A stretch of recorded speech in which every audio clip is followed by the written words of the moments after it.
외면한다고 사라질 일이 아닙니다. 공수처 출범과 활동이 산 넘어 산의 연속입니다. 공수처 검사 선발을 위한 인사위원회 구성이 늦어진 탓입니다. 이번에도 역시나 또 국민의힘 보이콧입니다. 기다리고 달래고 또 다그치기를 반복하기도 지겹습니다. 지난 16일까지였던 야당 인사위원 추천 기한이 넘어가자 어제 공수처는 국민의힘 원내행정국을 직접 찾아 다시 한번 추천을 요청했습니다. 검찰 권력을 견제하고 또 고위공직자 비리를 척결하기 위한 길을 가기 위해서 제1야당에게 어떻게 이토록 간청과 비판을 거듭해야 하는지 갑갑할 따름입니다. 헌법재판소의 합헌 결정에 따라 공수처 설치의 법적 절차적 정당성이 명명백백하게 확인됐습니다. 공수처 공식 출범과 함께 국민 여러분과 시민사회의 기대감 역시 높아지고 있습니다. 하지만 언제나 그렇듯 국민의힘은 조금의 반성조차 없습니다. 공수처 가동을 지연시키기 위해 무기한 몸이 부리기에 또 돌입했습니다. 계절마다 찾아오는 해충도 아니고 어찌 공수처 출범과 활동을 위한 절차 때마다 반대를 위한 반대만 하는지 아주 지긋지긋합니다. 이제 공수처는 현실입니다. 혼자 숨어 외면한다고 사라질 일이 아닙니다. 공수처 인사위 추천은 야당의 권리이자 또 의무입니다. 국민의힘이 부디 공당으로서 권리와 의무를 다해 주시길 거듭 당부드립니다.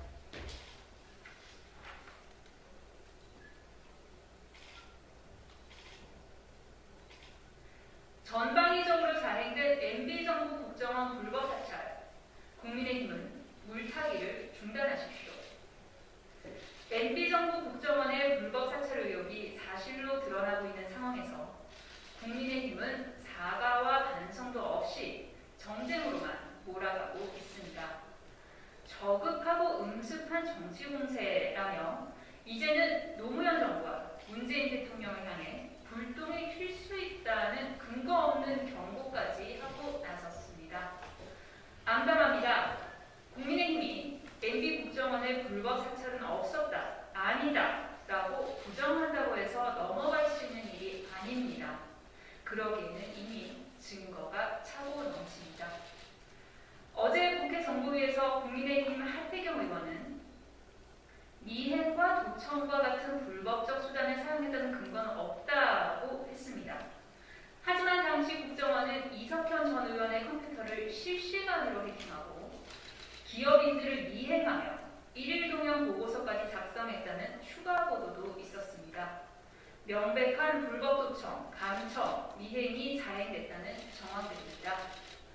심지어 오늘 2011년 9월 야당 지자체장 사찰 문건 원본을 입수했다는 기사도 보도됐습니다. 야당 지자체장들에 대해 종부, 이념오염, 주민 혐오, 국가 정체성 훼손 등의 표현을 쓴 것은 색깔론적 시각에서 사찰이 이루어졌음을 짐작케 합니다. 또한 지자체장을 세밀히 파악하고 정부 부처별 액션 플랜까지 만들어 야당을 압박하는 등 불법적인 사찰이 자행됐음이 보도됐습니다. 국민에게 선출된 권력이 국민의 기본권을 유린하고 민주주의의 근간을 파괴하는 불법 사찰을 자행한 것은 민주국가에서 용납될 수 없는 범죄 행위입니다. 국민의힘은 더 이상 손바닥으로 하늘을 가리지 마십시오. 동향 파악 정도로 넘어갈 수 있는 문제가 아니라는 것은 누구보다 잘 알고 있지 않습니까? 지금이라도 피해자들과 국민 앞에 사과하고 반성과 진상규명을 위해 협조해야 합니다. 더불어민주당은 이명박 정부 국정원 불법 사찰에 대해 진상규명을 통해 진실을 낱낱이 밝혀내겠습니다. 아울러 국정원이 국민을 위한 정보기관으로 거듭나고 국민의 신뢰를 얻을 수 있도록 권력기관 개혁에 박차를 가하겠습니다. 코로나19의 긴 터널을 하루빨리 끝내기 위해 국민과 함께하겠습니다.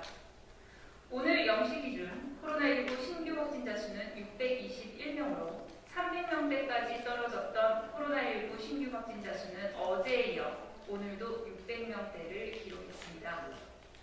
수도권 감염 재생산 지수는 2주 연속 1을 넘어 감염의 확산이 이뤄지는 것은 아닌지 매우 우려스러운 상황입니다. 여기에 설 연휴의 영향을 배제할 수 없습니다.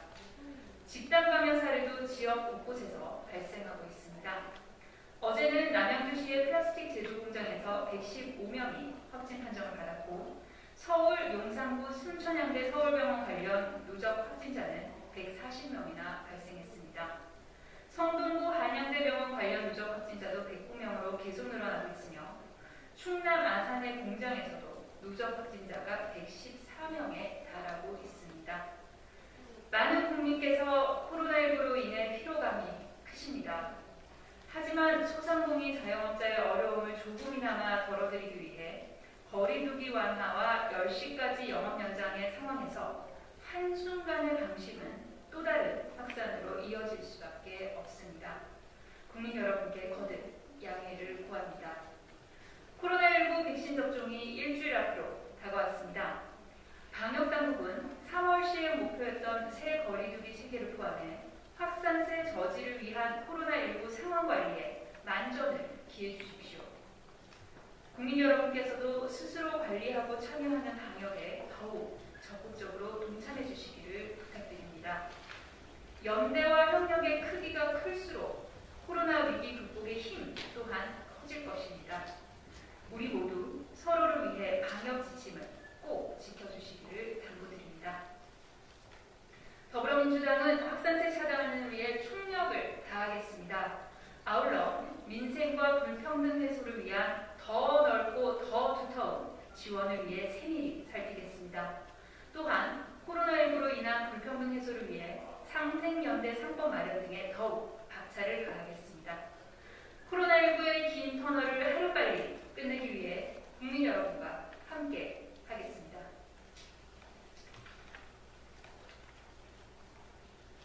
반복되는 아이들의 참혹한 죽음, 더불어민주당이 답하겠습니다. 책임을 다하겠습니다.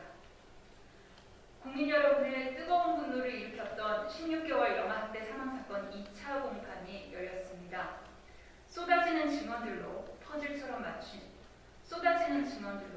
퍼즐처럼 맞춰진 어리고 여렸던 한 아이의 참혹했던 삶, 억장이 무너져 내립니다. 그러나 이번에는 제대로 된 대책을 만들겠다라는 어른들의 약속이 허무하게 또 다른 아이들의 죽음이 이어지고 있습니다. 용인에서는 10살 아이가 물공로로, 구미에서는 3살 아이가 방치된 채로, 익산에서는 고작 생후 2주 영아가 학대로 세상을 떠났습니다.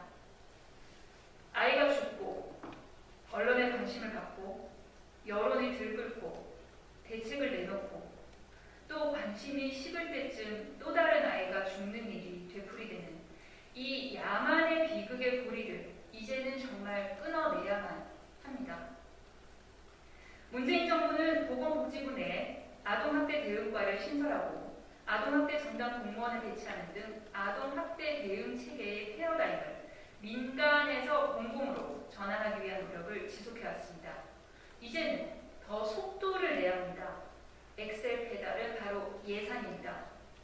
지난해 저출산 대책에 쓰여진 예산은 총 40조 원, 학대받는 아동을 위한 예산은 296억 원으로 아동학대 대응 예산은 저출산 대책 예산의 0.7%, 즉 1%도 되지 않습니다. 정부의 아동학대 대책, 충분한 예산으로 더 든든히 뒷받침해야만 합니다.